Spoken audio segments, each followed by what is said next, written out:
Saturday, June 14th, 2025. Time for the protest.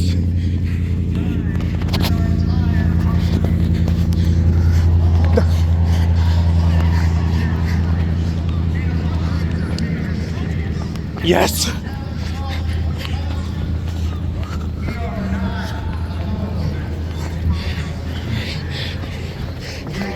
The news is here.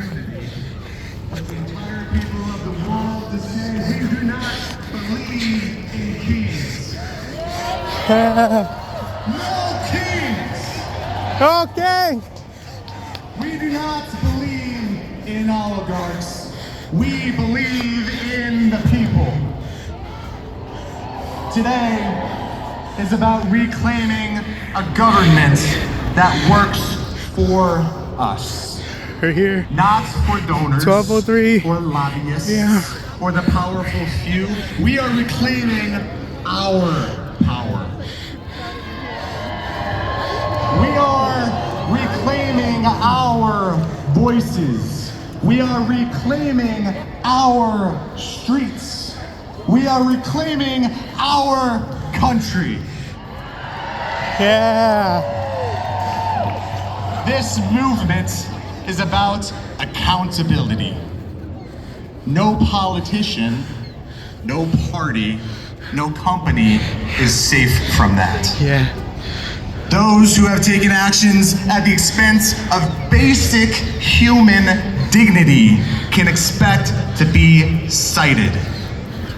We are the people. We are in charge. TMJ4 is here. So Milwaukee, I welcome you to the beginning of not just a new American revolution. This is a global revolution. So I welcome you formally, my lieges, Everyone's here. to the People's Revolution. That's how big. Oh. And this progressive revolution is starting here in Wisconsin. And to tell us more, I welcome Executive Director of our Wisconsin Revolution, William Walter. Woo-hoo! There he is. Milwaukee, how the hell are ya? Quick shout out to the 2,000 people who on a few days' notice at 6 p.m. on a Tuesday evening stood in this very park and marched these very streets to tell ICE to stay the fuck out of our city. Yeah. But that was Tuesday. This is today. As Ben said, I'm William Walter. I'm the Executive Director of our Wisconsin Revolution, co-lead for Grassroots Germantown, steering committee member of Young Progressive Democrats of America, and I'm representing the Fighting Oligarchy Coalition today. We appreciate you joining us in solidarity to reaffirm our commitment to each other, to reiterate our belief in democracy, and to remind the Timu tyrant in the White House that we are citizens, not subjects. Yeah. Power, of course, is derived from the consent of the governed. And in America, there are no kings, so says the Founding Fathers, a promise we the people intend to keep. We the people will dictate our future. We the people will defend our democracy against a wannabe monarch, and we the people will cause some good trouble, some necessary trouble, on Orange King George's $50 million of our tax dollars big day. Yeah. Now the energy here is palpable, but there's a few things I have to get off my chest. See, in America there are no kings. Unfortunately, Donald Trump, a clown emperor in invisible clothing, and the billionaires fancy themselves royalty. They believe their money, their influence, their connections should grant them total control over the other 350 million of us. I'm sick and tired of that. I'm sick and tired of defending rights guaranteed to us for centuries. I'm sick and tired of a government of the billionaires, by the billionaires, for the billionaires. Hell, Donald Trump quite literally appointed the richest man on earth, who coincidentally donated $300 million to his campaign, to an unconstitutional position of immense power so that he and his swarm of college-age technobrat lackeys could gut the few remaining institutions designed to protect working folks like us. This was always the plan, to wield the power of the government to steal from the working class, a reverse Robin Hood legitimized by the authority of the presidency. But we have one advantage Donald Trump, his billionaire buddies, and sycophantic allies will never have. We have each other.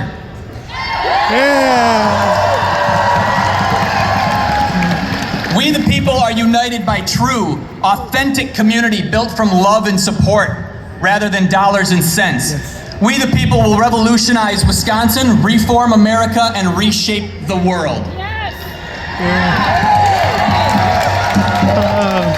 Donald Trump, the billionaire swamp monster empowering that which he promised to drain, may live in a $500 million mega resort, occasionally visiting the palatial gilded tower he named after himself, but the rest of us live in the real world. And in the real world, the Constitution is the law of the land. Correct. You see, the Constitution, democracy itself, was built on foundational principles, self-evident truths. We the people are created equal. We are endowed with certain unalienable rights, such as life, liberty, and the pursuit of happiness. But today, these rights are under attack from the very government instituted to secure them. Donald Trump's administration brazenly defies court orders, undermines established practices, dismantles public services. Also, his buddies can profit off their privatization. He is taking a sledgehammer to the Constitution, and he does so with reckless abandon. Cowardly, complicit Republican majorities in the House and Senate refuse to leverage their ability, and the courts refuse to stop him. Checks and balances cannot prevent the accumulation of power. When the checks refuse to check and the balances are no longer balanced, Donald Trump is acting with total impunity. Those holding themselves accountable to nobody cannot be trusted by anybody. Those who refuse to accept responsibility cannot be granted authority. With that said, he who dares not offend cannot be honest. So here's the truth. It's not just Donald Trump, the billionaire Brad Pack, and the cowardly complicit Republicans. Establishment Democratic leadership, perhaps overwhelmed by Trump's audacity and ineptitude, appear catatonic. That paints a bleak picture, I'll admit, but on days like today, I instead find myself inspired by all of you.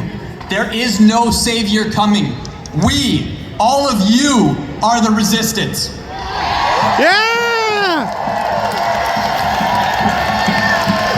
We the people will protect each other. We the people will preserve democracy. We the people will fight the oligarchy, and we the people will redirect Wisconsin and the United States forward. This forward-driven future is worth fighting for, but this future will not manifest itself. That work comes down to all of us, right here in our communities. This process takes time, but the seeds have been planted. They are nourished by your spirit and watered by your inspiration. The fruits of our labor will birth a more just and equitable tomorrow. While this future is not guaranteed, the ingredients are ready to be molded. How? To reshape our future, we must reclaim our past, and what better place to make this point than Milwaukee, Wisconsin, home of sewer socialism. In the beautiful state of Wisconsin, the birthplace of progressivism. See, Wisconsin was once a leader in forward-thinking policy. The Wisconsin idea, a bold set of progressive economic reforms, redefined people-powered policy. This concept emphasized the commitment to public service for the betterment of Wisconsin and beyond, and it maintained that we have a responsibility to serve the public good. The Wisconsin idea was born of necessity. Per the Wisconsin Historical Society, the rise of big business in the 1870s created an oligarchy of wealthy businessmen. Politicians and business leaders conspired to create policies that favored their friends rather than the public. Does that sound familiar? The rich profiting off the backs of Wisconsin workers posed an immense threat to democracy. a threat that could only be neutralized by transformative, working-class-centered policy. The Wisconsin idea expressed a vision, an affirmation of why we strive for better and how we will make that better a reality. Well, Wisconsin, let's run it back. Yeah. We don't have to reinvent the wheel, it just needs a fresh coat of paint. A new Wisconsin idea, a 21st century reimagining of the philosophy that revolutionized public policy, an expectation that every Wisconsinite, regardless of income, race, religion, gender, country of origin, or sexual orientation, has the right to the basic necessities of life. Yeah. Wisconsin can once again lead the nation in fighting for economic justice through living wages, high quality and affordable health care, world-class education, affordable housing for all, a clean environment, and a secure retirement. Wisconsinites deserve an economic justice bill of rights. Yes! We deserve a state that works for us, not for the billionaires, and definitely not for sale to the highest bidder, self-appointed kings. We, the people, will save democracy by progressively, one might say radically, enhancing it. See, we the people will never out-fundraise or out-network the billionaires and their allies, but we the people can out-organize them. We can outwork them. Why? Because look around. We outnumber them 1,000,000 to 1, and we will continue to remind them of this. 90% of solidarity is showing up. Every one of you here took that first step, but solidarity can't just be a slogan or a song. It is a sustained action. It is a way of life. Get involved, get engaged. Your energy, your excitement, your passion is infectious. Harness that passion. Seek opportunities to learn and grow and direct it appropriately. Passion begets knowledge. Knowledge begets action, and action begets change.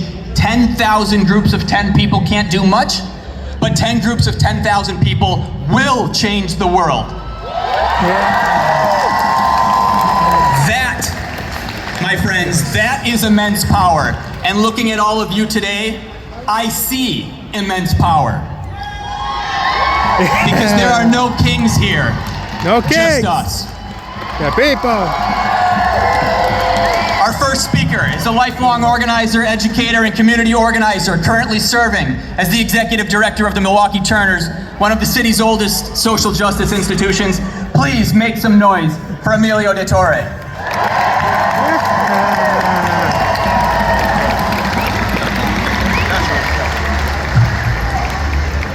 Hello. There are no kings in the American dream. My name is Emilio and I'm with the Milwaukee Turners. We were founded by German immigrants and refugees 170 years ago, and we have not forgotten why we came here. Wow, let me drink this in for a moment. I have strong emotions. It is so energizing to see all of you. You're beautiful, but it's terrible that we have to gather together to stop fascists from ripping away what's left of our democracy. Yeah. So let's put this in a little context. Some of our ancestors have always been here. They're the First Nations. Yeah. Many of our ancestors came here because they had no choice. Maybe they were fleeing war, or religious oppression, or famines, or poverty. Maybe they were enslaved, or they were indentured, they were imprisoned, they were escaping, they were terrified. Or maybe they were taking the gamble of their lives to have a shot at the American dream. Some of them murdered or tried to replace the people that were here before them, and some of them attempted to subjugate and rob whoever they could to make a buck or a baby. And some of them just wanted to be left alone and live in peace. And many of our ancestors were wonderful and brilliant and bright and struggled for things we can only imagine, and this administration is trying to erase them from our story. They're trying to remove the sacrifices. Yeah, boo. They're trying to remove the sacrifices of those who came before us so that they can retell a lie instead. Because it will be easier to take control of us if we have no knowledge of ourselves. It will be easier to rob us of dignity and power. Remember, if you're not at the table, you're on the menu.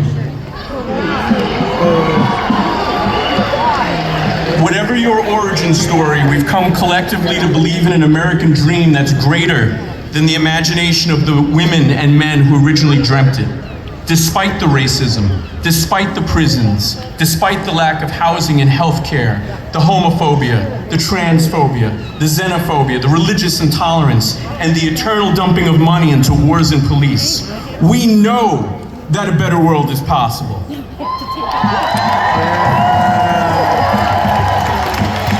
We know collectively that we can do better, we deserve better, and damn it, we demand better.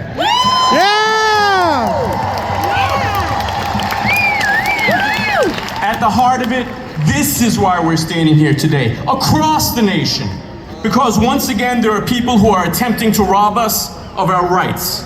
Are we gonna let them? No! Are we gonna sit quietly? No! That's what I thought.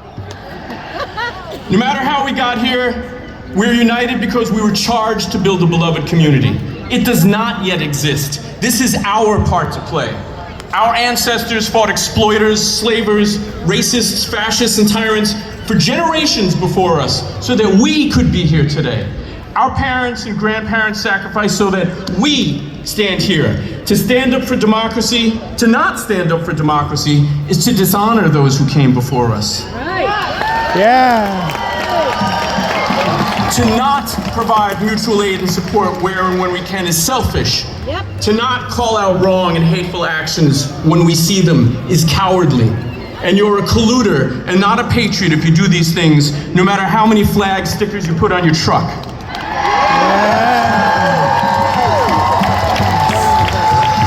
Racism and cruelty is not patriotism. Yeah. We need to stand up, and it will not always look the same. Your neighbor may resist in a very different way from you. Let's be real. The federal government is kidnapping, imprisoning, and deporting children and families without due process. They are arresting judges in an attempt to subjugate the courts and break the rule of law. They are intentionally deploying American troops on American people in an attempt to create fear.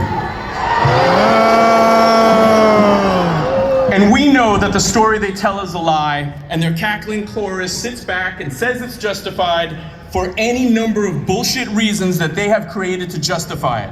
Logic doesn't work on them, so don't bother.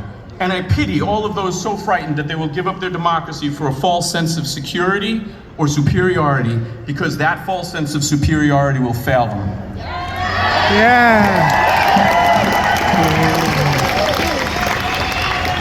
The tools that they're using to do this are everywhere and at every level. If your elected officials, no matter their political party, your alders, your mayor, your state reps, your president, want to deploy facial recognition technology, social media trackers, guns, troops, and economic extortion on you, and to use your own taxpayer dollars to do it, vote them out, tell them what you think every day, tell them hell no, stand up, fight back! Yes! Hell no to people who throw themselves $40 million birthday parties with our money. Yeah. Hell no to people who would dismantle our courts. Yeah. Hell no to people who would rip children from their parents and send them to foreign prisons in countries that they have never been to. Yeah. And hell no to people who would pretend to be our king. Don't fall prey to the intentional attempts to divide us. Don't fall prey to criminalize your place of origin, to demonize your melanin, to trivialize your age, to traumatize you because of your identities, your accents, how you love, how you pray or don't, or how you work to build the beloved community for your friends and family. Our diversity is our strength, and don't let anyone tell you otherwise. Yeah. Provide support for your neighbors, boycott the haters, and support Black, brown, and local businesses. show solidarity, find joy where you can, and be kind to one another. This is why we have due process, courts, ballot boxes, and the street. Yeah! This is why we have a democracy, because dissent is patriotic. Yeah! And if we don't stand up for what's ours, then some bully's gonna take it from us. Thoughts and prayers are not gonna do it. We have to do it. Remain undaunted. There are no kings in the American dream. Okay.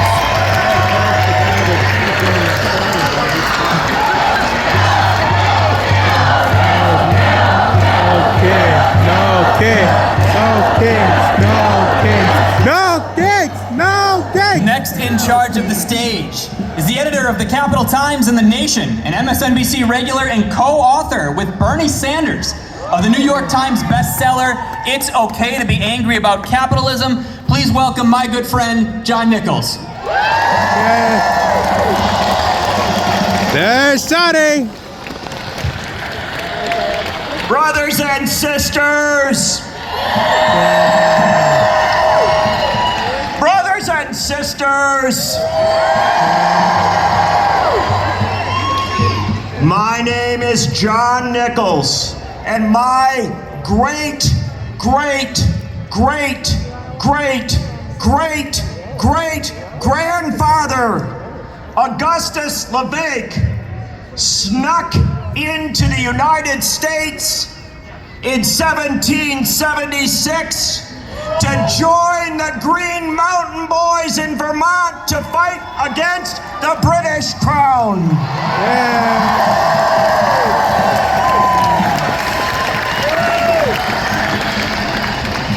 My ancestors read Thomas Paine.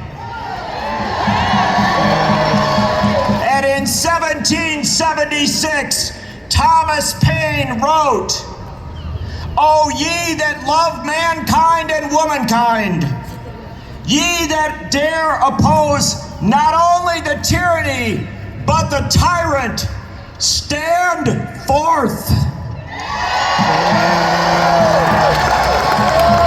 Brothers and sisters, you have stood forth today in epic numbers. We believe there will be 10,000 people here in Milwaukee, Wisconsin, maybe more. And there will be millions across this country on June 14th, 2025, the world will know that America stood forth once more against tyranny.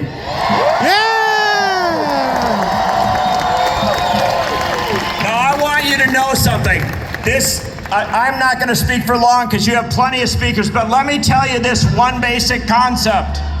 This one basic concept. And that is, at the founding of the American experiment, we got rid of a king, but we didn't get rid of oligarchy. The fact of the matter is that 95% of Americans couldn't vote at the founding of the American experiment. If you were a woman, you could not vote at the founding of the American experiment.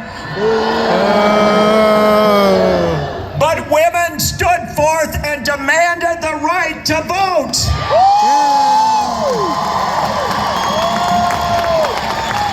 At the founding of the American experiment, people of color could not cast a ballot. Many of them were enslaved. People of color stood forth and demanded the right to vote.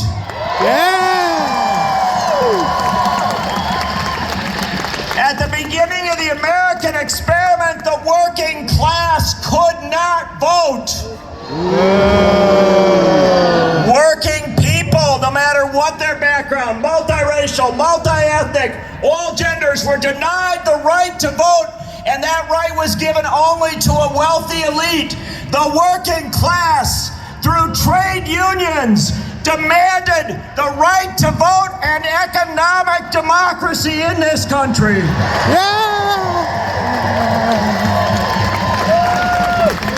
Today they threaten all that we have accomplished. And remember, on this day we do not just talk about what the founders accomplished, we talk about what we have accomplished over the last 250 years. We, the people, have demanded democracy, and we have made it real in this country.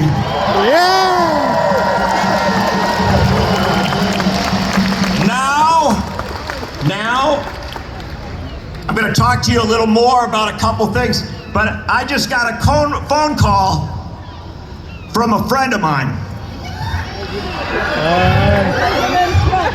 Back in history, we used to take on kings, but in America, our word for monarchical abuses of power, when kingly figures abuse their power, our word for that is oligarchy.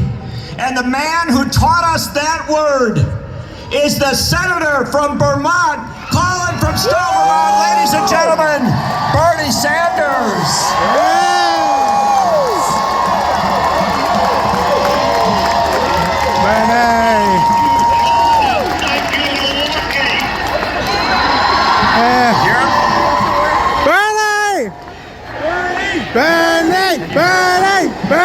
They're chanting still. I'll put you out as soon as I'm quieted them. And ladies and gentlemen, here is the senator.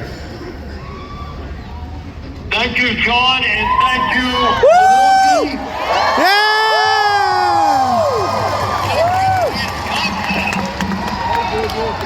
You know, a few months ago, Wisconsin showed the country that in your Supreme Court race, you could take on the wealthiest guy in the world and beat him.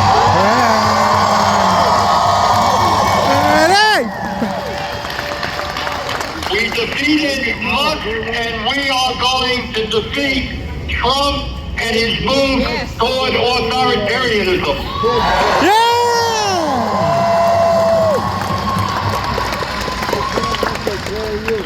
You know, back in 1776, very brave people took on the most powerful guy in the world, King George.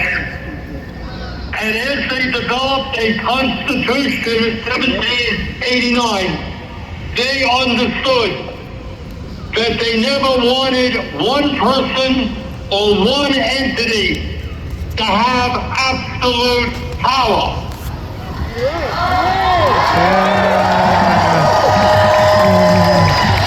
And what Trump is doing right now is unprecedented in American history. He's usurping the power of Congress, usurping the power of the judiciary, suing media that he doesn't like, that criticize him, taking money away from universities whose courses he doesn't like, going after legal firms, law firms, who have represented clients who he does not like.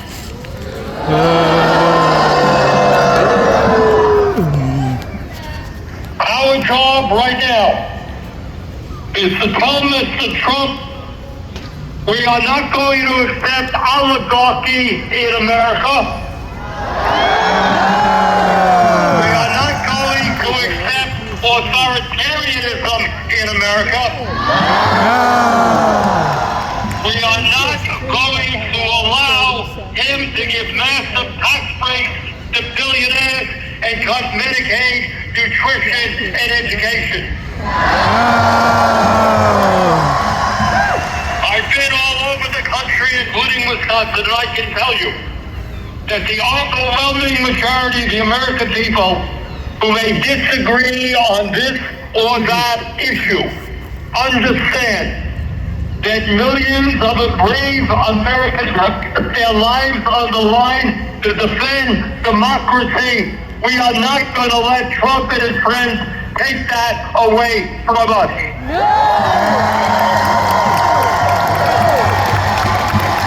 So let us stand together. Let us now not allow Trump and the others to divide us up by the color of our skin or where we were born or our sexual orientation. Whether you're a conservative Republican or a progressive, you understand that this is a nation that believes in freedom, not authoritarianism. Let us stand together. Let us defeat Trumpism and create a government that works for all of us, not just the oligarchs. Thank you very much.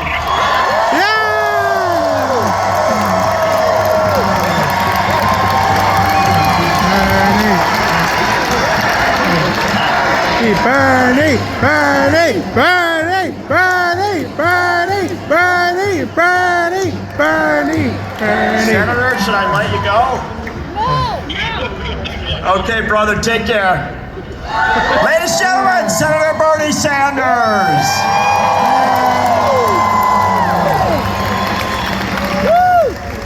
I have a minute more, just a minute more to say one thing. I told you before the senator called that we, the people, have seized our power. It wasn't given to us. They didn't give us the right to vote. We demanded it. They didn't give us the right to assemble and petition for the redress of grievances as we do today. We demanded it.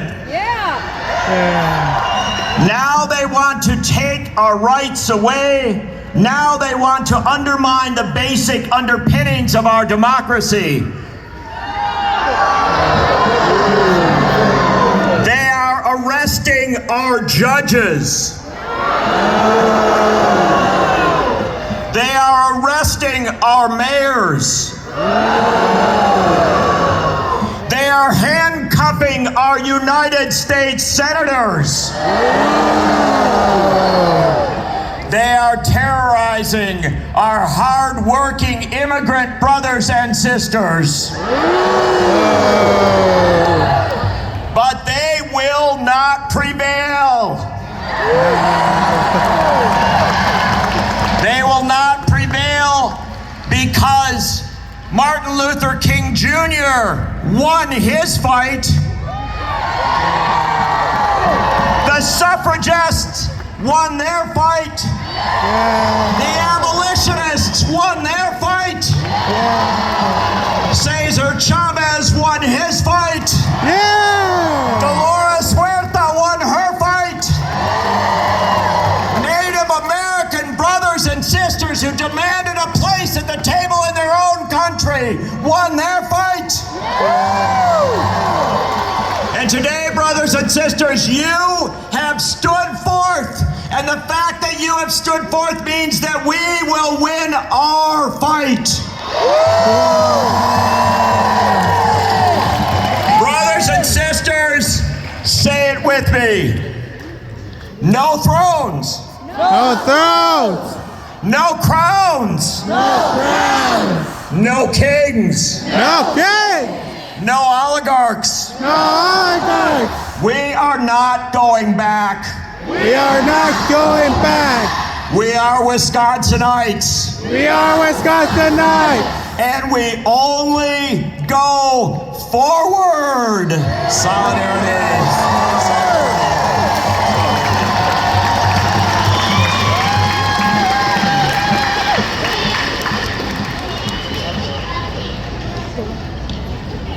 Next in charge at the podium is a national voice on healthcare justice and economic inequality.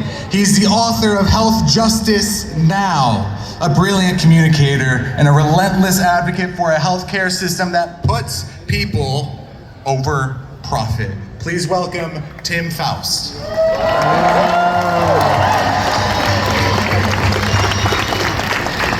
Ladies and gentlemen, friends beyond the binary, that was Bernie Sanders! My friends, you are Milwaukee, Wisconsin! And today, we are gathered here to say, no kings! No king. My name is Timothy Faust, and the only reason I'm here today is because of Medicaid. Have any of you used Medicaid? About 15 years ago, I woke up one morning with a bad cough, which I ignored because I was broke and uninsured. but the cough got worse and worse, and 2 weeks later, my roommate rushed me to the ER with a fever of 103.8 degrees, which, not a doctor, is very high. Turns out I had double pneumonia, which is like regular pneumonia, but twice as fun. I was admitted overnight, and the next morning, I woke to a bill for $4,000. My friends, I made $12,800 that year. I'd already defaulted on my credit card for medical costs. This would have ruined my life. But the receptionist took pity on me. I went home, got some papers, and came back a few days later, and within the month, I was enrolled in Medicaid, and my $4,000 bill dropped to $0. And only because of that help, I've been able to build a little life that I love. I have a wife, I have a dog. I don't worry about where my next meal is coming from. I am one of the luckiest people on earth.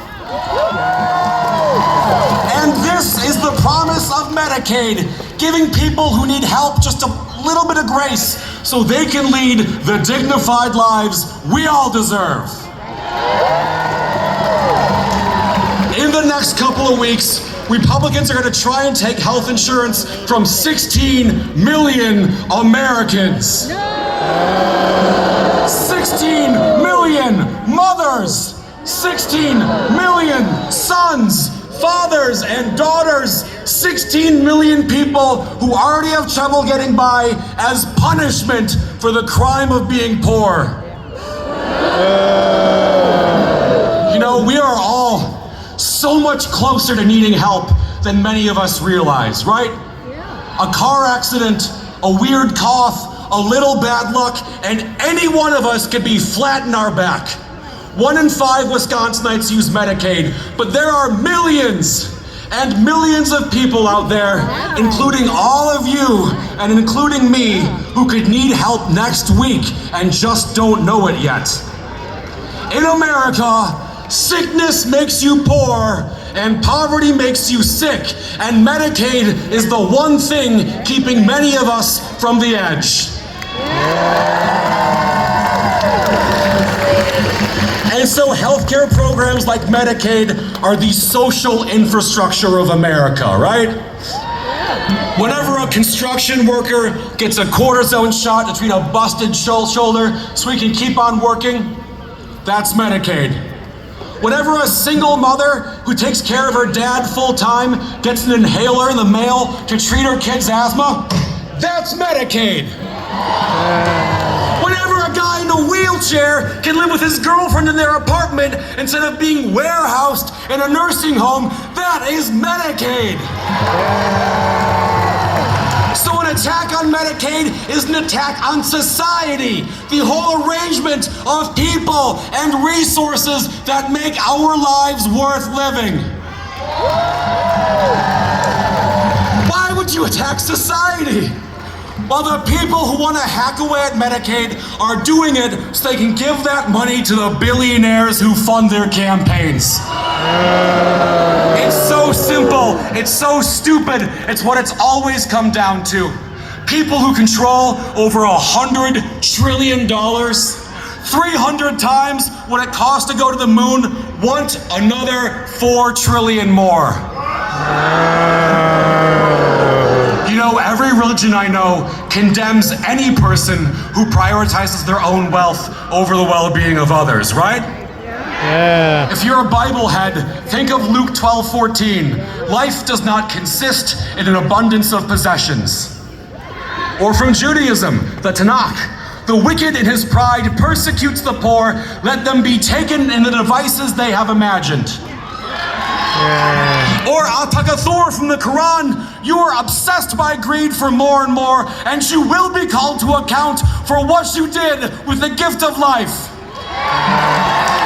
And yet these motherfuckers who can't look God in the eyes are the very same people whom our elected officials, these glassy-eyed, goose-stepping ghouls, have decided matter more than you or me, and they must be stopped.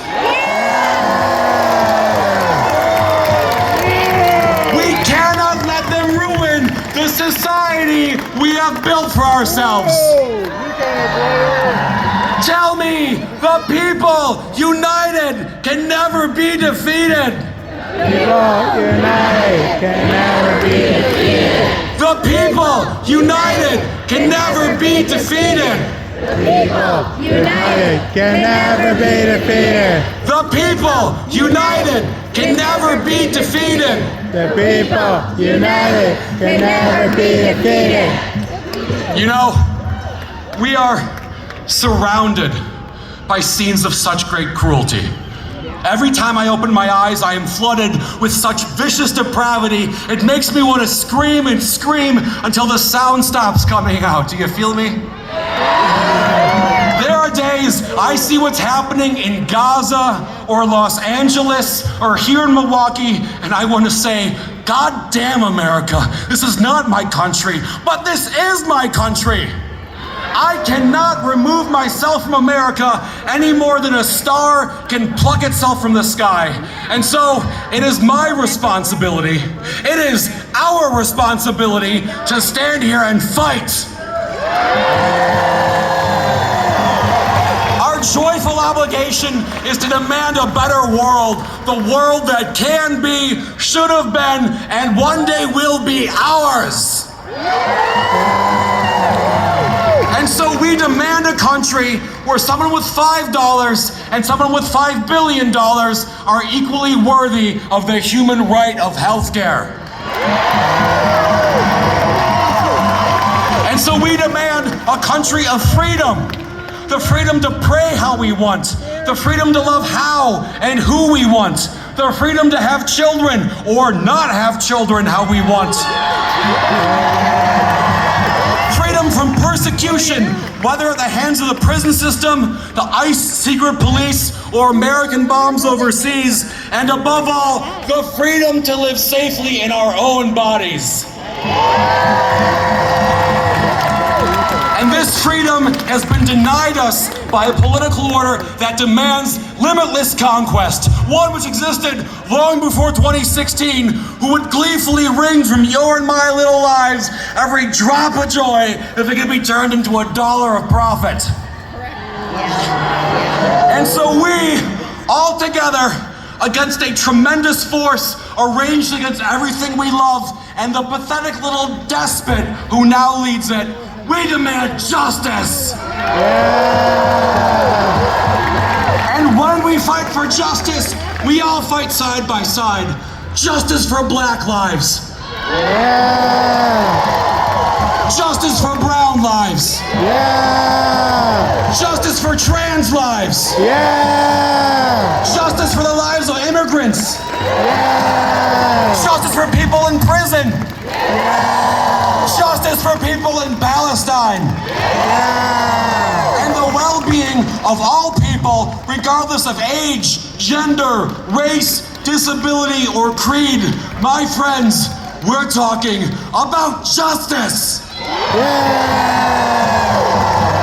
So tell me, do you want it? Do you need it? Are you willing to fight for it? They're out there black begging kindergartners. What happens to others today will happen to you tomorrow. The life you save may be your own. So tell me, no kings. No kings. Tell me, no kings. No kings. Tell me, no kings. No kings. Thank you. Solidarity now. Solidarity forever. Free Mahmoud Khalil.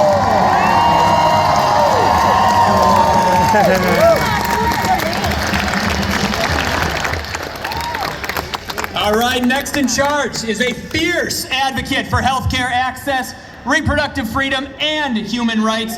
She's the president and CEO of Planned Parenthood of Wisconsin and a fearless voice in the fight for bodily autonomy and justice. Please make some noise for Tanya Atkinson.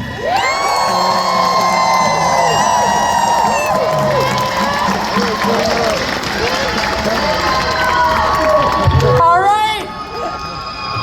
Good afternoon, everyone. And thank you for being here, and take a moment. Thank you for being here. today for showing up with courage and in community, for showing up badass and in resistance and ready to go. I'm Tanya Atkinson, I'm president of Planned Parenthood Advocates of Wisconsin, and I could not be more proud to be here with you today. I'm proud to be with you in this battle to take back our democracy. We have watched as they have suppressed free speech, detained people for their political views, unlawfully deported people from this country, and defied the courts. We are here to show this administration that we are a legacy. We represent generations of people who dare to use their bodies and strength to fight back together against governments and institutions and violent oppressors. Because we believe in a future. We believe in a future for everybody.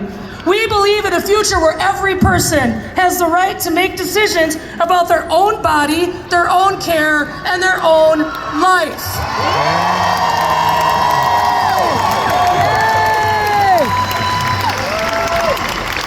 We're here because someone before us fought for what's right, and we're here to make sure someone after us can still do the same. So, Mr. President, just know that we know how to show up, how to speak the truth. We have never backed down from a challenge, and we won't start now. These are our bodies no matter what. Say that with me. These are our bodies no matter what. Democracy is under attack.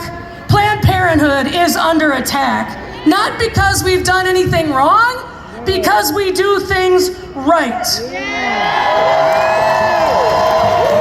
We center care, we center equity, we center human beings. And now at Trump's direction, Congress is gutting Medicaid and defunding Planned Parenthood, ripping away care from millions of people, all while prioritizing interests that do not reflect the needs or the will of the people of America. And it's a story as old as this country is long. The wrong people in power using other people's bodies to gain more power. If this bill becomes law in Wisconsin alone, more than 50,000 Wisconsinites could lose access to care at Planned Parenthood of Wisconsin. Now let's be clear. Medicaid doesn't cut Planned Parenthood a check and say, hey, go do good, right? Medicaid is Badger Care. We're a healthcare provider. We bill health insurance. It's that simple. And we bill insurance for the very basic care that people need. Birth control, STD testing and treatment, well person exams, and the list goes on and on and on. And those will be gone, with no alternatives offered. Just political cruelty disguised as fiscal policy. And yet here we are, still standing, still in power, still building power together. So while this Medicaid defund doesn't have anything to do with abortion care, because Medicaid is not used for abortion care, but here's the reality. If they can defund Planned Parenthoods across the country, you know that a national abortion ban is next.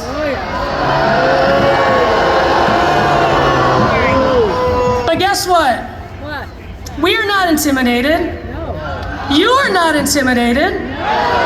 Planned Parenthood Wisconsin will not be intimidated into compromising our values or our commitment to the people of Wisconsin.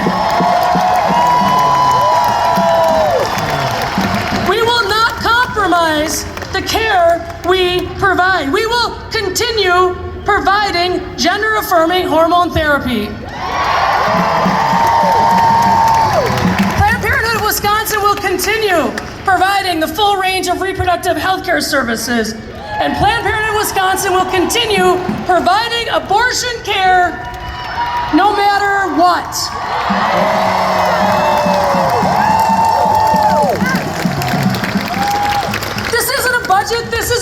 control. This is about a small group of politicians who want to control people's bodies. They want to erase care. They want to erase access. They want to erase people. Look, hard things are ahead. You know this, right? And that is why you were here. It's why you showed up today. Why you're willing to fight this uphill battle. But guess what? We've done this before, and we can do this again.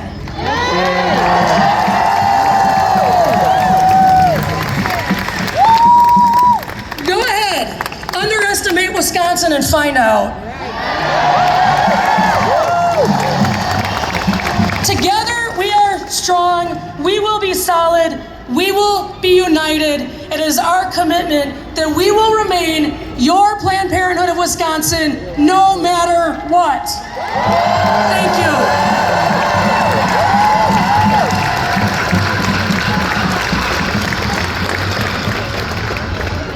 All right, Milwaukee, how are we feeling?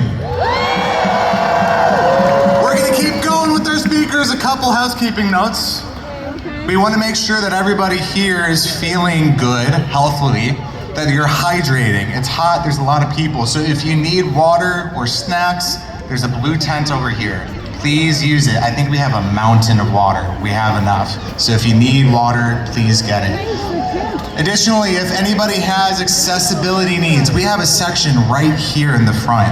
You don't have to be all the way in the back if you don't need to be. We have a section for the handicapped folks right in the front. We also have our lovely ASL interpreter here for anybody who has visual needs. So please take advantage of this. This is for you too. All right, we're gonna keep this going with our next speaker. Next to the podium from the the Wisconsin Coalition for Justice in Palestine. Othman Atta.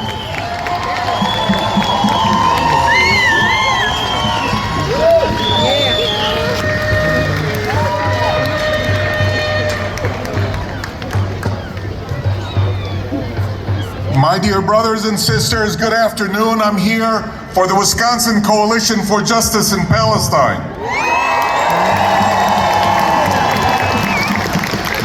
In 2024, there were anti-democratic forces in our country that attacked college students who were exercising their First Amendment rights while peacefully protesting the crimes and genocide taking place in Gaza.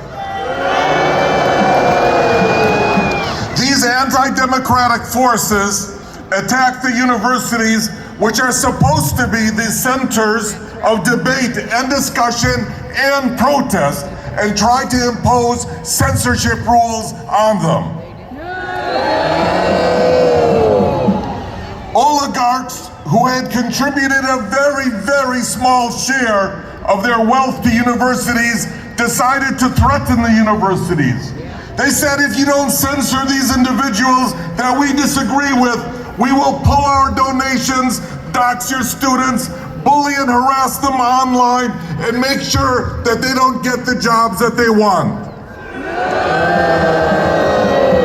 Why is this important to mention? The reason is that seeing the success of these anti-democratic forces with regards to the issue of Palestine, which included the attacks against many, many Jewish students who are parts of these universities and who were protesting. Using this, the Trump administration used the issue of Palestine as the first tool to attack universities, not just on the issue of Palestine, but they quickly expanded to the issue of African Americans, Latinos, civil rights, immigrants, all kinds of programs. They then started attacking judges, government agencies providing humanitarian assistance. Even museums and cultural institutions were not safe from their fascism. The attacks against immigrants have been especially hate-filled and racist. Imagine the hypocrisy of the Trump administration. They cut off the flow of almost all legal immigration into this country, but they fast-tracked immigrants from South Africa, where the Trump administration,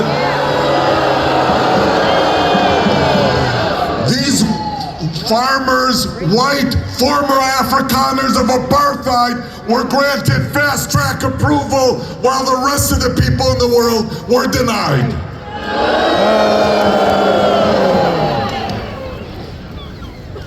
Brothers and sisters, unfortunately, the Trump administration has continued our government's long-standing financial, military, and diplomatic support of Israel and its annihilation of Gaza.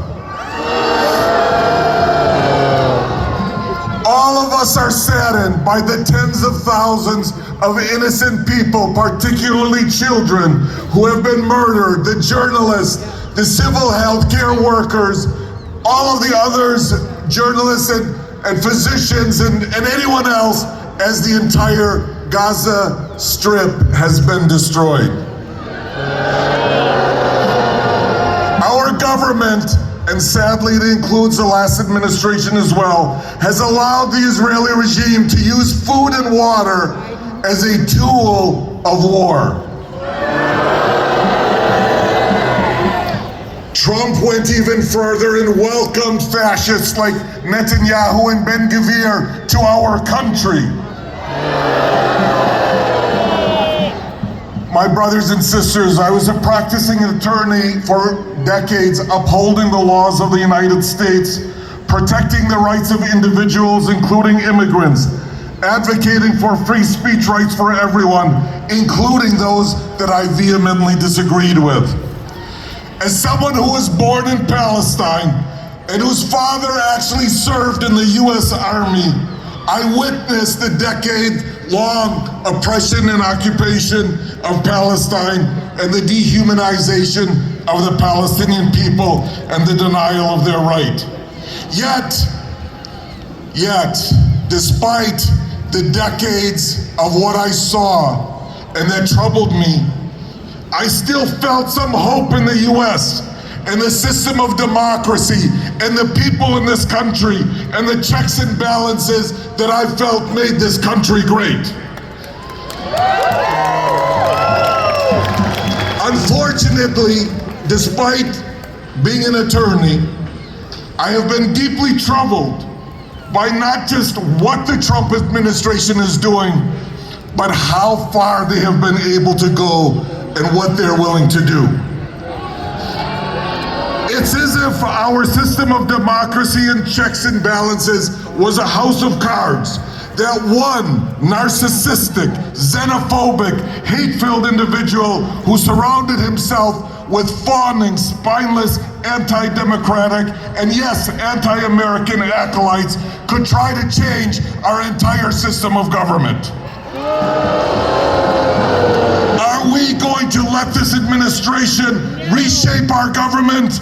Are we going to let them reshape our country? Are we going to let them transform our country into nothing more than a business opportunity for oligarchs? Are we going to allow them to blackmail universities and corporations to kneel before the dictates of a dictator wannabe?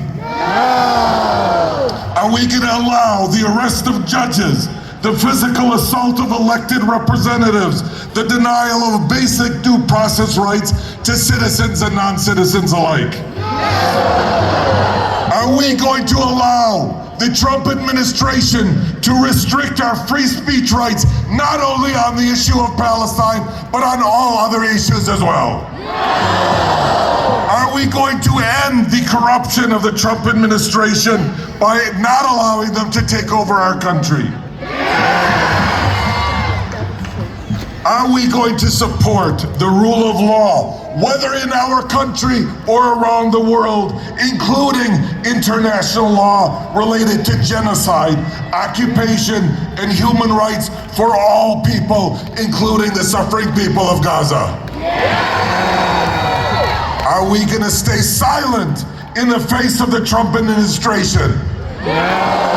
If we stay silent, we're going to be complicit. Will we be complicit? Are Are we going to hold the Trump administration accountable?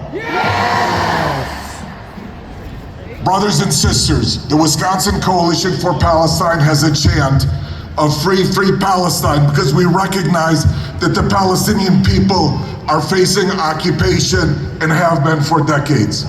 We need to recognize the danger of the Trump administration, and so I will say not only free, free Palestine, but free, free America. Free, free America. Free, free America. Free, free America. Free, free America. Free, free America. And free, free Palestine. Free, free Palestine.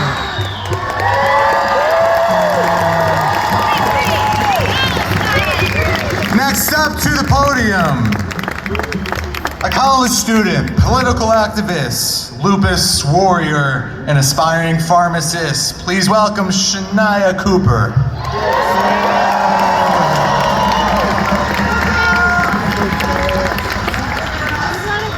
Good afternoon, everyone. Thank you for being here. I am Shania Cooper, and I want to start by speaking about Medicaid. It's not just as a policy, sorry, I'm a little shorter than everyone. Not just as a policy, but as a lifeline in some Wisconsin communities. Each month, over 1 million Wisconsinites rely on Medicaid and Badger Care Plus for essential health care access. Importantly, people with disabilities, like me, make up about 24% of Medicaid enrolls, yet consume 57% of that spending. Underscoring this program supports our most vulnerable. Custom Medicaid will force Wisconsin drastically to scale back coverage, endangering children, seniors, and those with complex health needs. A few more numbers, yes, boo to that. A few more numbers. Medicaid covers 20% of all Wisconsin residents, 40% of births, 38% of children, and 60% of those with disabilities. So you say, my story. Medicaid isn't just an abstract program to me. It's personal. I live with systematic lupus, SLE, a serious autoimmune condition affecting over 1.5 million Americans. 90% of those whom are women, aged 15 through 44, and most likely to develop it. This year alone, I've had 30 emergency room visits on top of scheduled appointments. That's once or twice a week in crisis mode. Each visit, averaging thousands of dollars.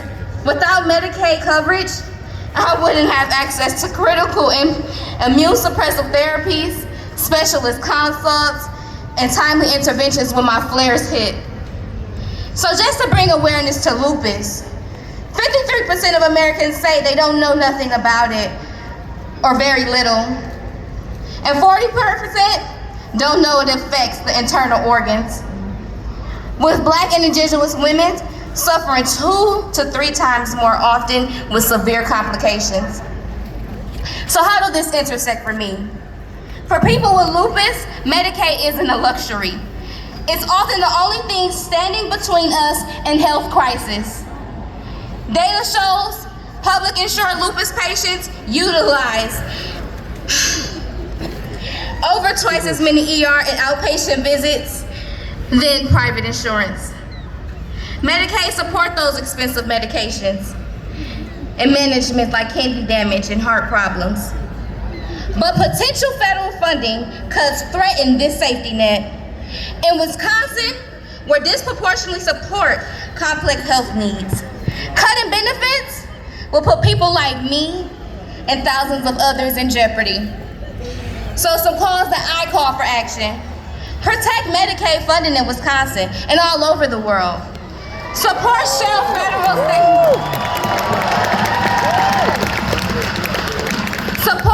federal state investments that save lives and not support genocides.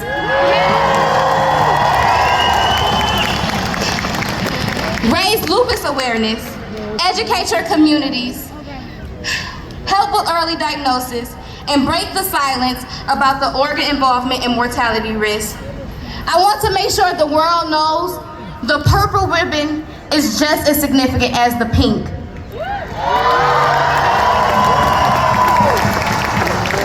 So in closing, every emergency visit, medication dose, clinical appointment, specialist consult, each is made possible through Medicaid.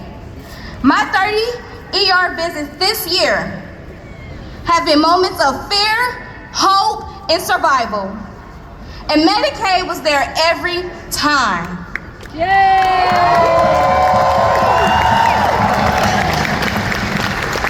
We must ensure that life-saving coverage remains in place, not just for me, but every child, mom, dad, senior, and person with a chronic illness.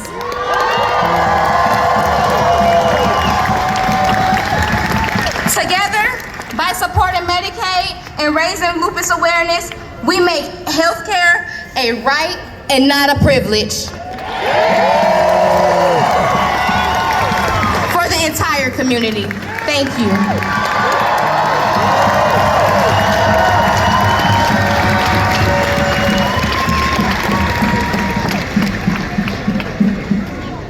Our next speaker is a former U.S. attorney, a respected legal mind, and a trusted voice on justice, democracy, and the rule of law. He also, a cause near and dear to my heart, hosts a show on the Civic Media Radio Network. Please welcome to the stage, Jim Santel.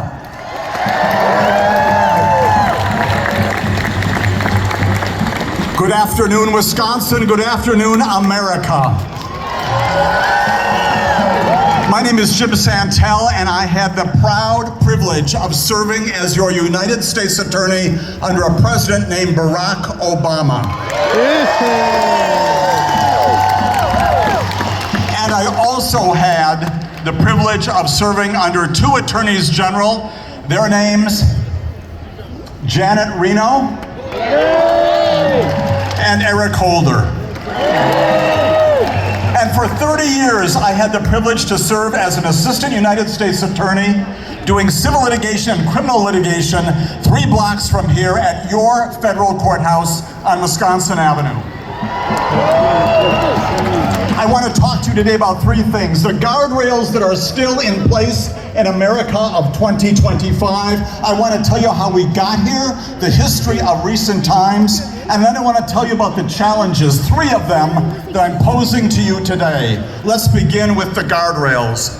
There is a judge in the Northern District of California. His name is Charles Breyer. 2 days ago, he told the President of the United States of America that the President does not have the authority to enlist the National Guard in Los Angeles to monitor a peaceful protest. And Charles Breyer said that because there is no rebellion in the United States, there is no insurrection in the United States, and the President is wrong to say that.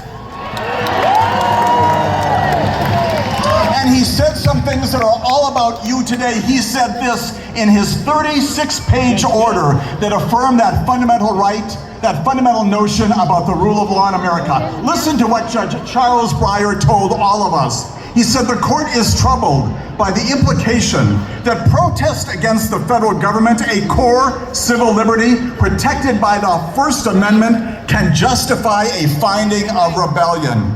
The history books are full of language explaining the importance of individuals' right to speak out against the government, even when doing so is uncomfortable, even when doing so is provocative, even when doing so causes inconvenience. To many, the judge said, the immediate consequence of this freedom may often appear to be only verbal tumult, discord, and even offensive utterance, that the air may at times seem filled with verbal cacophony. That is in the air around our times, he said. Even offensive utterance is permitted in the United States of a Constitution. He said that air may at times be filled with that cacophony, but that is not a sense of weakness, but of strength. And in our system, he said, undifferentiated fear of apprehension and disturbance is something to be not embraced, but understanding that it comes along with a free and independent world. He is one of the guardrails that today is out there on your behalf, providing a pushback to this president. Let me tell you about one other. 1:12 p.m. It's 1:12 p.m. And her name is Denise Casper. She is also a federal district court judge. She happens to be in Massachusetts. And just 2 days ago, Judge Casper told the President of the United States of America that he cannot require proof of citizenship for new voters in this nation. That the President's executive order in March of this year is unconstitutional and illegal. And oh, by the way, that the Attorney General, her name is Pam Bondi, cannot take action. She cannot take action against those states that would deign to continue counting absentee and mail-in ballots beyond Election Day. Judge Casper said no to that 2 days ago.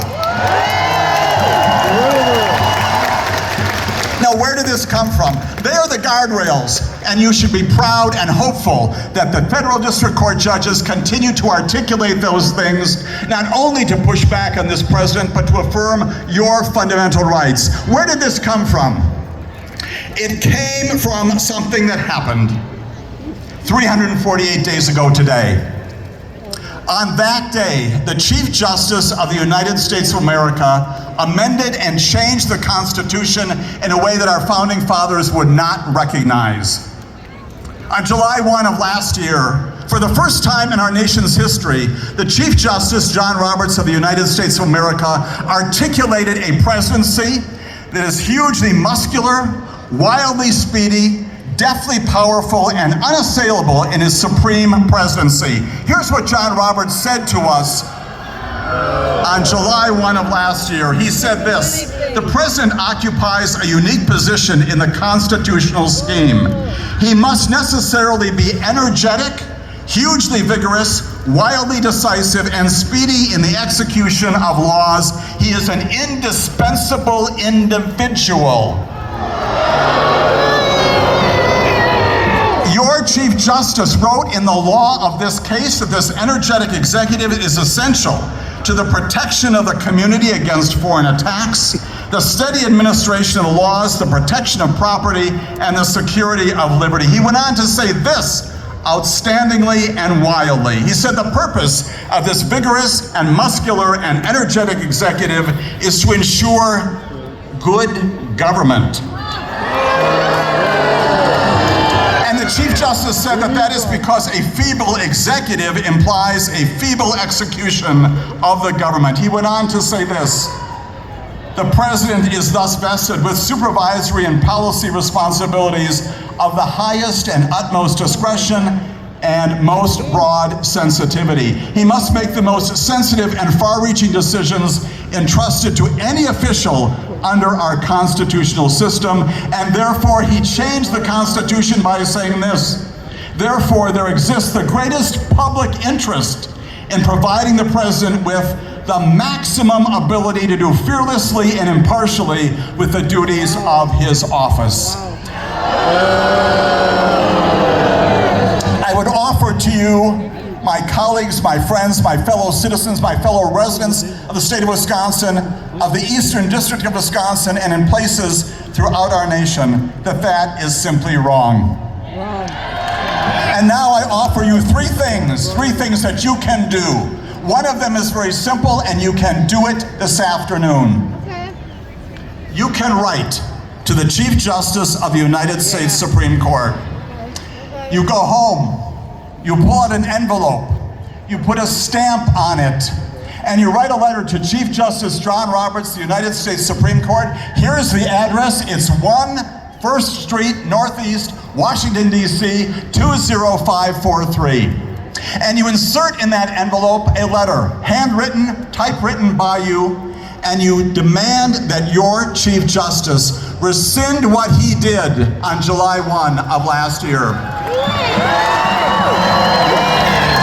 Because it is that commission given by this Supreme Court, by this Chief Justice, that this president has taken to heart. And all the things that federal district court judges today are dealing with are a result of the commission given to this president, the authorization given to this president to act as he is doing. Two other things, and they are heavy lifts. But you can do them because every single one of you is committed to an America that is not described by this Chief Justice, but is described instead by Associate Justices like Elena Kagan and Sonia Sotomayor and Ketanji Brown Jackson. Each of whom on July 1 of last year said they fear for democracy just as we do this day, this time, this month, almost a year later. 510 days from today, there is an election. And on that day, and between that day and this day, this is what I and all of you need to do. You need to ensure that the houses of Congress, you know what they are, it's the House of Representatives and the United States Senate, are changed in composition. It does not need to fall down party lines. We need to find, of the 435 members of this Congress, 218 of them sent to the Congress 510 days from now by your vote around this country, who are willing to acknowledge that under this thing called the Constitution, this president is no longer making certain that the laws of our land are faithfully executed.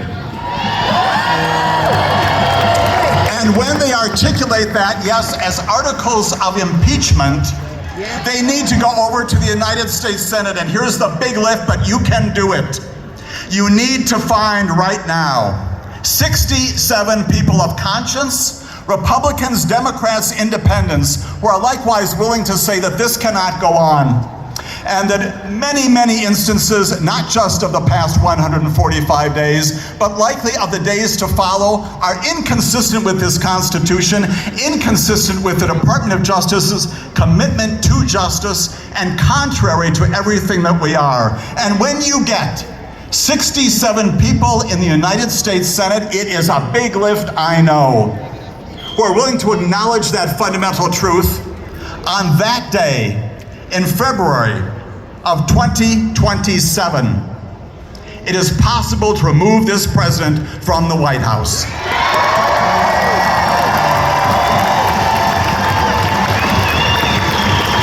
567 days from right now. 567 days from right now, the 120th Congress is sworn in. They are your Congress. They are your representatives, just like I was for 30 years. You're represented in the courts. They are your representatives in the legislature.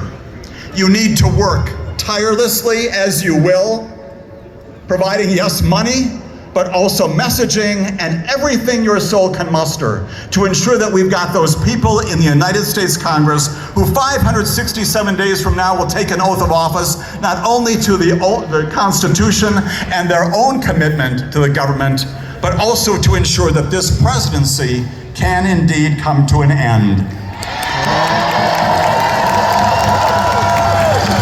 And there is one final thing that you can do, and you are all about this today. We need to look overseas to the examples of people just like you and me here in Wisconsin, throughout this nation today.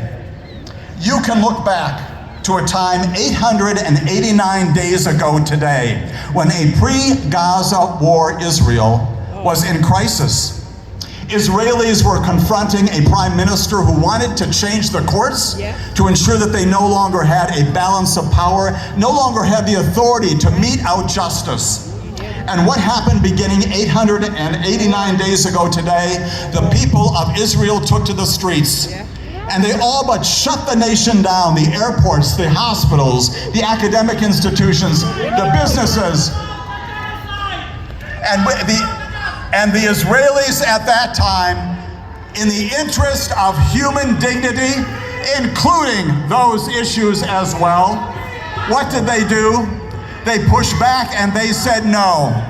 And as a result of that happening, 530 days ago today, 538 days ago today, the Supreme Court in Israel said no, that will not be changed in Israel, and that in fact the courts will not change. That happened because of people in a democracy going forward and ensuring that their nation had a future. Let us look as well. Let us look as well to one other instance, one other. And that is in yet another nation across the seas, and that's South Korea. 193 days ago, South Koreans were also confronted with a threat to their future. And that threat posed to them prompted them to take to the streets once again and insist that martial law and changes in their government would not happen. And sure enough, 11 days ago, just like those other places on the face of this planet, what happened in South Korea? They have a new president because of what you did. And because of the advocacy across voices that is a part of America and other nations. Final observation about all of this, and that is just the commission given to you today. At the main Justice Building in Washington, D.C., where I had the privilege on your behalf to work for the better part of 2 years, inscribed on the overhanging entrance to the Department of Justice are these words: before justice can exist in the conduct and the conscience of a government, before justice can exist in the conduct and the conscience of a government, it must first reside where? In the hearts and the souls of its citizens. That's you.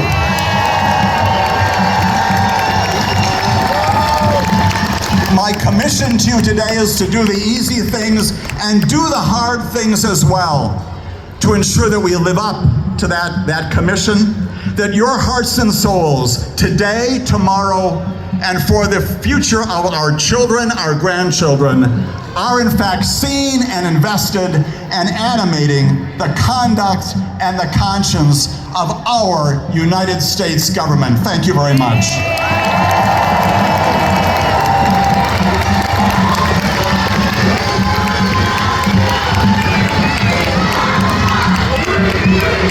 All right, Milwaukee, how are we feeling out there? You have so far heard from many, many speakers, and we will march today. Yeah! I'm gonna own up to something here. We're a little over time. We're a little over schedule. Yeah, 125. I thank you for your patience. We have just a couple more speakers here, and we are gonna march. Our next speaker is a tireless advocate for civil rights, immigrant justice, and the power of the Latinx communities. He serves with LULAC, the League of United Latin American Citizens, the oldest and largest Latino civil rights organization in the country. Please welcome Jaime Alvarado.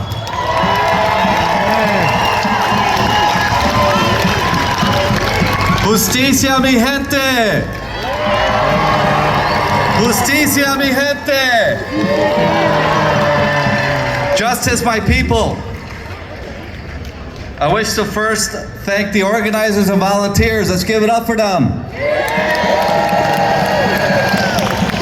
Indivisible has been a partner with LULAC the past few years to register voters. And we're tremendously grateful. We have registered over 10,000 voters at DMVs in Milwaukee alone. With only volunteers and no grants. Thank you, Indivisible. My name is Jaime Alvarado, and I wear two hats. I am the LULAC of Wisconsin State Director and co-chair of Rid Racism Milwaukee. Rid Racism is what it sounds like. Our mission is to eradicate racism in Milwaukee. LULAC is the League of United Latin American Citizens, as mentioned, the nation's largest and oldest civil rights organization. Our mission is to advocate for all Latinos regardless of their immigration status. Let me start by stating, calling a people illegal immigrants or illegal aliens instead of undocumented is wrong for a number of reasons. First, it is dehumanizing. No people are illegal. Second, being undocumented is a civil offense, not a crime under federal law. So they are not criminals under federal law. Third, and Trump knows this, the term is code word for racial and ethnic hatred. That's right. Do you think he knows that? Yes.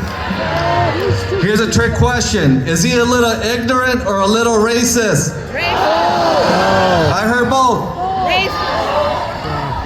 Our rights are being attacked. LULAC of Wisconsin is circulating Know Your Rights cards. We are doing workshops across the city and state. Our website has a comprehensive Know Your Rights information and a family preparedness plan in case of detention and deportations. You can print a copy of both. Many are not aware that the constitutional rights apply to citizens and undocumented people alike. That includes the First, the Fourth, and the Fifth Amendments, which are freedom of speech, the right to an attorney, the right to remain silent, and the right against search and seizures. The 14th Amendment guarantees the right to due process to every person. That means all get treated fairly with the opportunity to see a judge. These rights are the reason we revolutionized against a king. Do you think Trump knows that?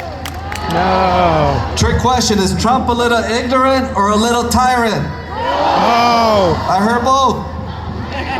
Why are we here? We're here because Trump is now a fascist. He is dehumanizing the people and illegally ignoring the Constitution.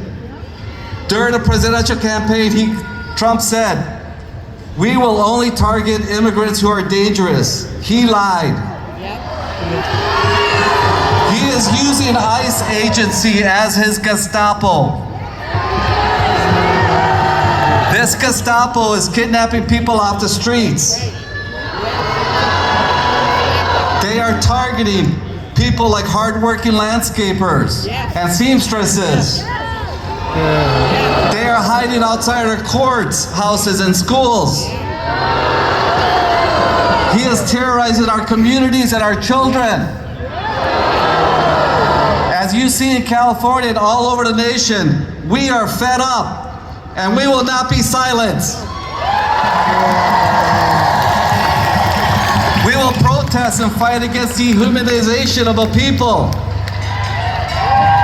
We will fight for our brothers and sisters and their families. We will fight for our constitutional rights and due process. The Trump administration is lawless. He sticks his middle finger towards the Constitution, our representatives, and the federal courts. He has a playbook to become a dictator. It seems that we the people are the defense and the line against dictatorship. Democracy is not a spectator sport. It is a contact sport. We need to organize next year at the midterms and vote for a Congress that has guts. One that is not beholden to corporations or the oligarchs. After the midterms, we need to impeach and send this man and his cronies to prison.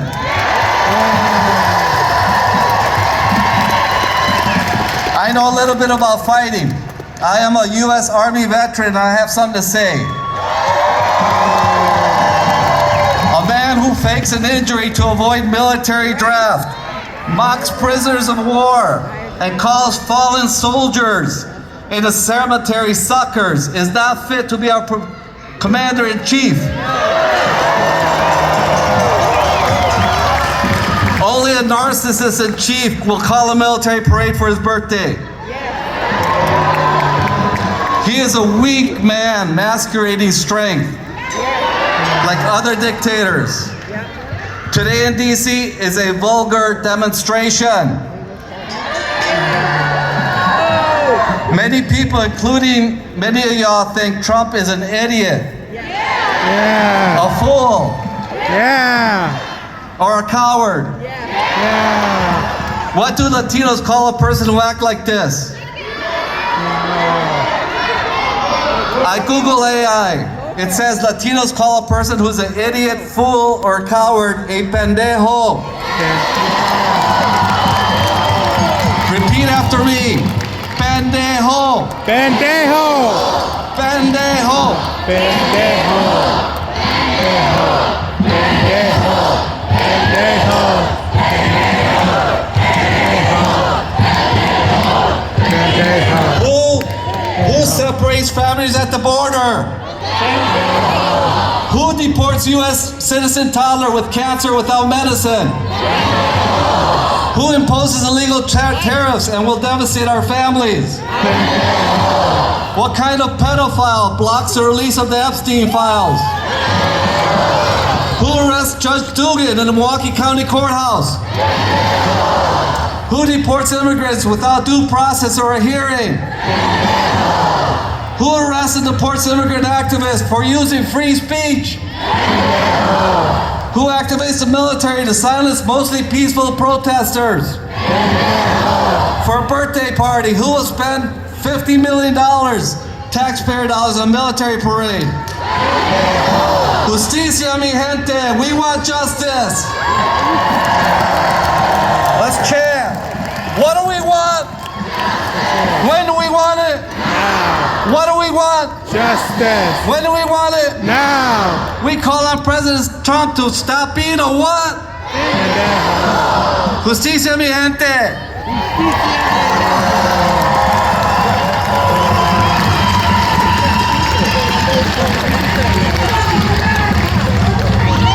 All right, everybody, our next speaker. Representing the American Federation of Teachers, Local 212, the MATC Faculty Union.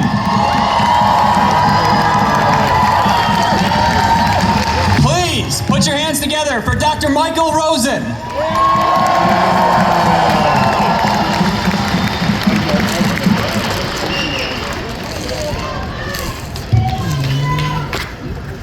Some of you may not have heard that early this morning, State Representative Melissa Hortman and her husband Mark were murdered in a political assassination in Minnesota. I want to take a moment of silence for them and the Senator John Hoffman and his wife who are severely injured.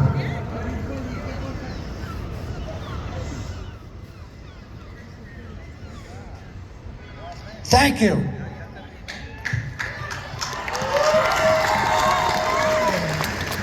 Give yourselves a round of applause because your efforts, your decision to come out today to raise your voices have already backed Trump down, backed Stephen Miller down, backed ICE down.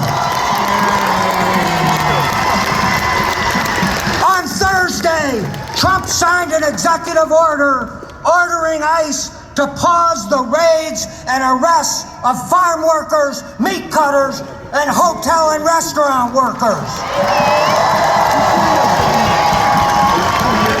Trump and Miller backed down in the face of massive nationwide resistance. This fight isn't over. Hell no, we've just begun. Hundreds of our brothers and sisters who were arrested by ISIS thugs remain incarcerated. We say, bring them home.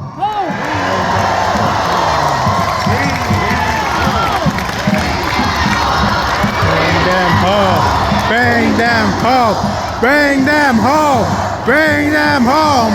Bring them home. Bring them home. Bring them home. Trump's war on immigrants is just another in a long attack on America's working people. Efforts to divide the working class are as American as apple pie. The rich have always tried to turn worker against worker while they laughed all the way to the bank. But labor never asks workers for their papers. The only question we ask is, which side are you on? They tried to divide Protestant workers against Irish Catholic immigrants, and we said no. Native worker against Polish, Italian, and Jewish workers, and we said no. Skilled versus unskilled, and we say no. Male against female, and we say no. Today, we are saying no to attacks on America's essential workers, the people who do the hardest, the dirtiest, the lowest paid work. We say, bring them home and hands off.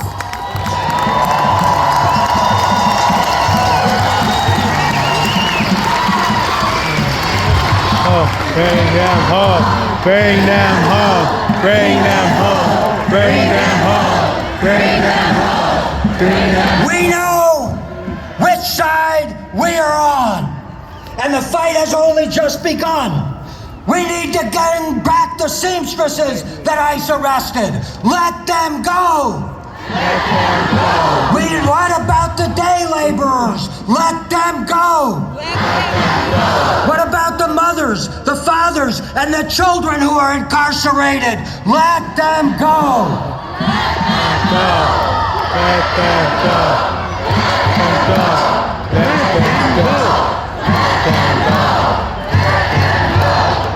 And what about Trump's attacks on colleges and universities?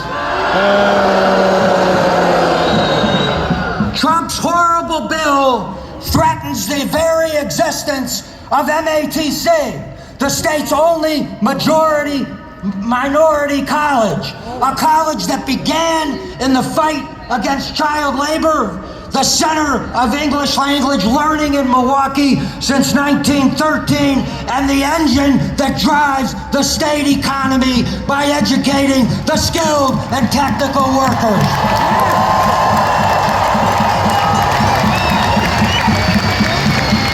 The cuts to Pell Grants threatens thousands of Wisconsin students among our community's most disadvantaged students. We say, hands off MATC. Hands off UWM.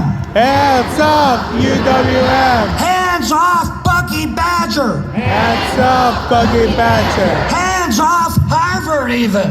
Hands off Harvard even. Kill Trump's big, horrible bill.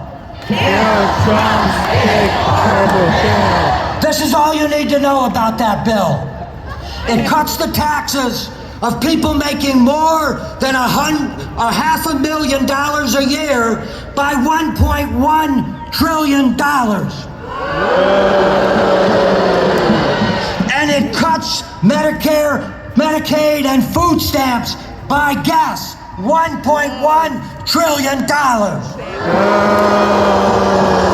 The country's thieves are not the hard-working farm workers and meat cutters and seamstresses and security guards. The thieves are Trump and the billionaires who back him and are trying to loot the country. But being against Trump is not enough. We need to fight his agenda. But to defeat American fascism, we need to continue to mobilize like this. We need Medicare for all. We need to make sure that every worker, including the service and hospitality workers who want a union, have the right to a union. We need to raise the minimum wage. We need quality, affordable health care and affordable housing. We need free college and higher education. We need to keep the government out of our bedrooms and out of the doctor's offices. And we need to tax the rich and the Wall Street financier billionaires. Our fight has just begun. In the words of the great abolitionist Frederick Douglass, if there is no struggle, there is no progress. Those who profess to favor freedom and yet depreciate agitation are men who want crops without plowing up the ground. They want rain without thunder and lightning. They want the ocean without the awful roars of its waters. This struggle may be a moral one. It may be a physical one, but it must be both moral and physical, but it must be a struggle.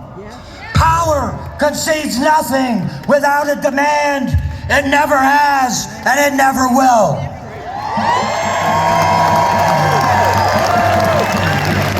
Find out what any people will quietly submit to, and you have found out the exact measure of injustice and wrong which will be imposed upon them.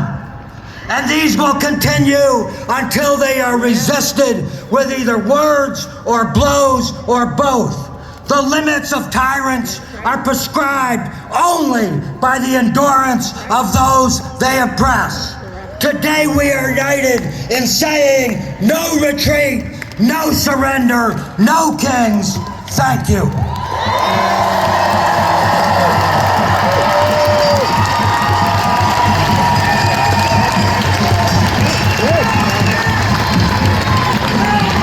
No kings! No kings! No kings! No kings! Our last speaker is a fearless organizer and champion in the immigrant community.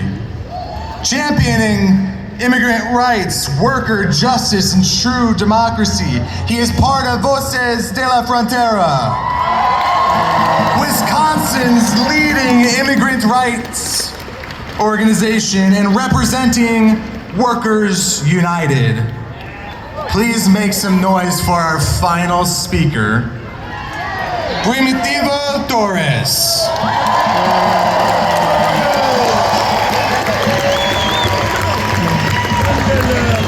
¡Sí se puede! My name is Primitivo Torres Martinez, representing Voces de la Frontera, the largest immigrant rights organization in the state of Wisconsin. A proud union man representing Workers United. I am here today, we are here today, estamos aquí todos y todas because we believe in the power and the dignity of all people. Immigrant people, working class people, Latino, black, brown, indigenous, queer, trans, disabled people.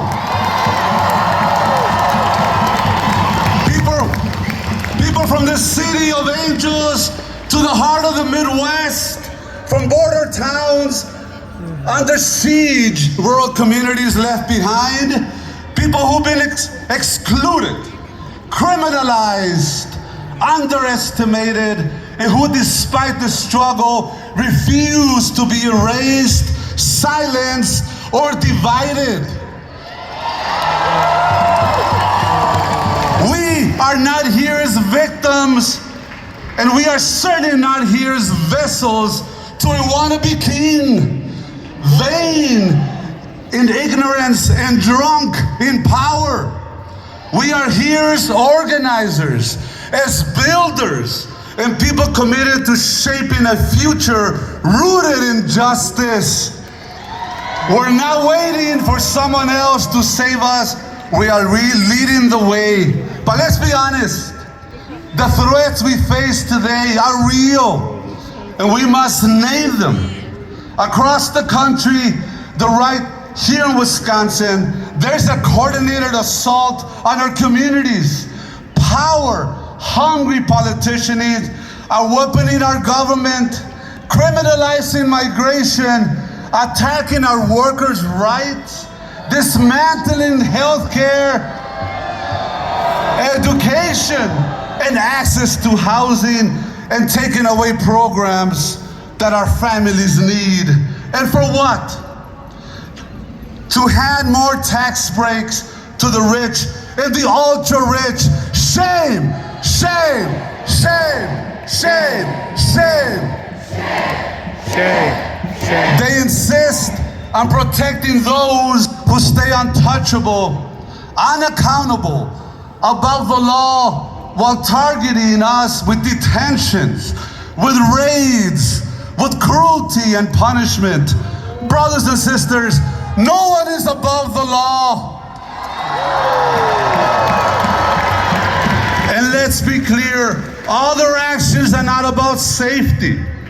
What they really want is control and to deepen their pockets. They want to silence dissent and fuel chaos, to paralyze resistance, but we are not falling for it. Because today we are here to defy a band of clowns watching a parade in DC. As if our democracy were a circus, a total waste of our tax dollars. Well, we stand here in solidarity with people resisting repression across the country, especially in California, where troops are being deployed against peaceful protesters like every single one of us here. We will not allow our communities to be turned into battlegrounds. We will not be intimidated into silence. The people from Wisconsin know where the safety comes from. We know it. Dignity, care, housing, healthcare, education, and justice. No more police in our communities, no more prisons, no more militarized violence. And we reject the poisonous idea that a bunch of documents defines anyone's worth.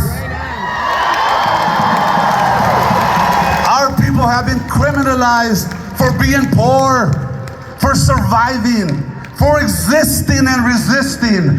But dignity is not out for debate or negotiation. We've seen this before, people. Dictators spread lies. They try to divide us by race, status, and class.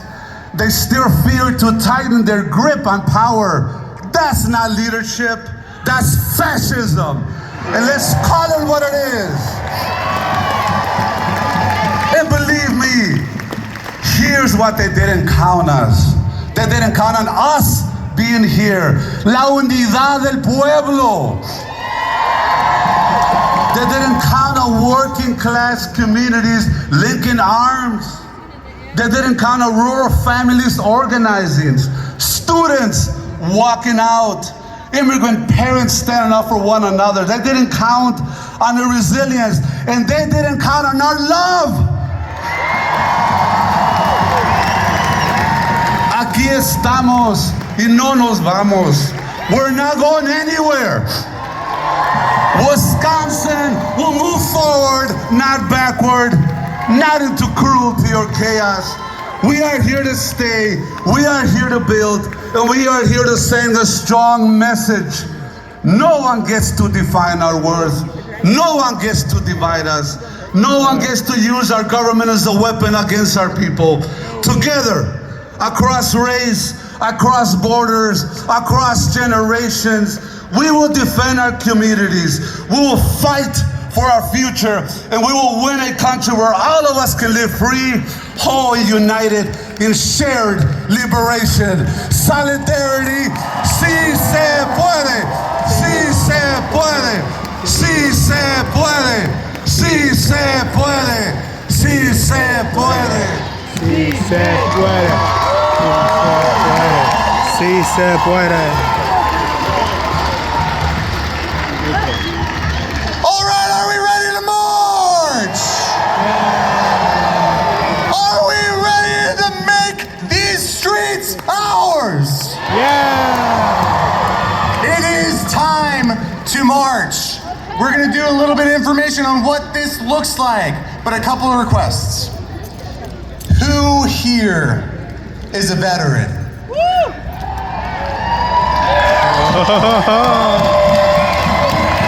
Veterans, we have a request. We want you to lead this march. With your family, with the community that you came, you will lead the people as you've done. So the veterans, I ask right now, you start to make your way to this corner with your community, please. We're gonna march. And veterans, we've got your 6. To give us more information about safety, please welcome Alan. Whose streets? Our state.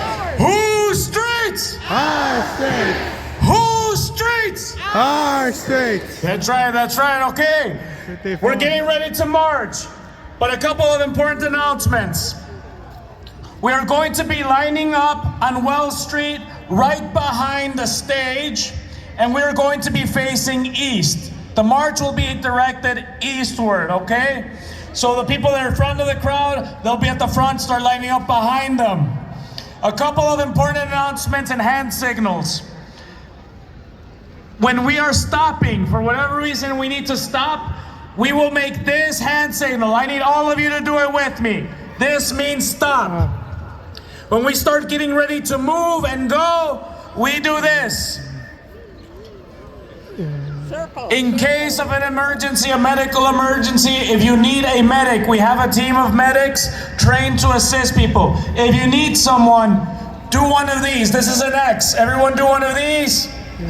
This X means you need a medic. So if someone around you needs a medic, hold the X and hold it up high. That way we can easily identify you and assist you.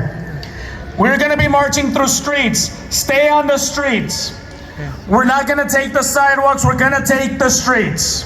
Yeah! That's right!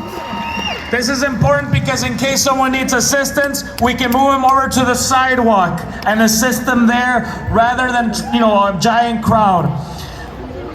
Here at the park, people were employing the sit-down method. We are not using the sit-down method in case of agitators or anything like that because we are marching and moving, and that's a security risk, so do not sit down. If you need any assistance from, let's say there's a counter-protester or something odd, look for people in yellow vests. People in yellow vests are marshals. They will be around the perimeter of the march, keeping us safe, ensuring that, traffic's not flowing, and if we need to de-escalate a situation, they will de-escalate the situation, okay? Those are the people with the yellow vest or street marshals. Myself in the orange vest and a couple other people to the front and back of the march in the orange vests. These are the police liaisons.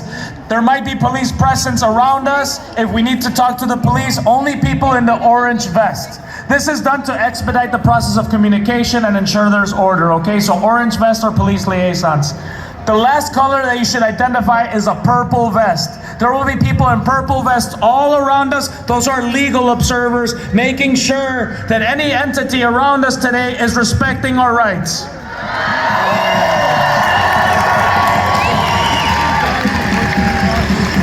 So be respectful of your marshals. We're going to march. It's going to be a beautiful march. As you make your way over to Wells, be respectful of the bushes around the stage.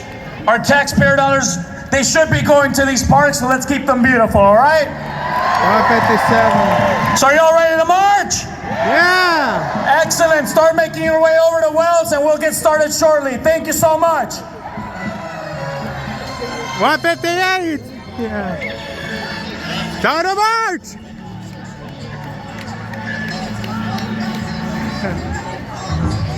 Here we go.